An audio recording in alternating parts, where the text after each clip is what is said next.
Salam alaikum. Ça, c'est la réponse sur la question où une personne demandait l'avis de l'islam concernant un crédit qui était pris pour de la consommation et la personne veut aller faire la Umrah. Ça veut dire on a deux volets. Un crédit qui est interdit par la religion et qui n'est pas souhaitable, et une personne qui veut faire une adoration. Est-ce que cette personne, quand elle va faire le pèlerinage ou le petit pèlerinage, la Umrah, avec cet argent, est-ce que cette Umrah est licite? Là, c'est pas notre cas, parce que ce que j'ai compris, que la dame, veut faire la Umrah avec l'argent qui est 100% licite. Ça veut dire c'est l'argent de son travail, de son salaire. Ça, c'est très bien. Ça veut dire il n'y a aucun souci, aucun problème, Inch'Allah Ta'ala. C'est si cette femme, elle part avec son argent qu'il gagne d'habitude de son salaire, de son travail. Ça, il n'y a aucun souci. Le problème, c'est quand on a de l'argent illicite et on fait une adoration avec.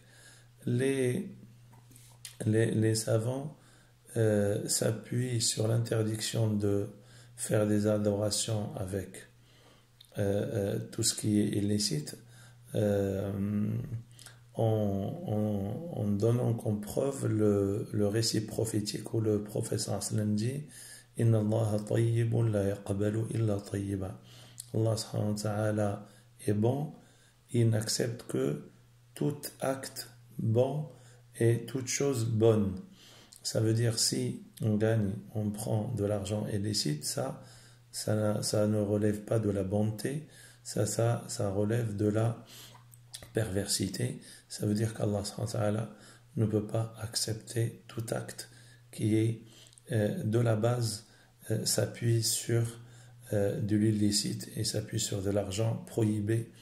Enfin, il faut éviter déjà de prendre un crédit parce que en mangeant ça, c'est comme si on fait rentrer du feu à l'intérieur de notre corps et on doit se contenter de ce qu'Allah nous a donné, et Allah va forcément, quand il nous voit en train d'obéir à ses ordres, il va sûrement et à 100% ouvrir les portes du bien et du licite, et elle va vous aider à s'éloigner de la route de l'illicite et la route qui suscite la colère d'Allah subhanahu wa ta'ala.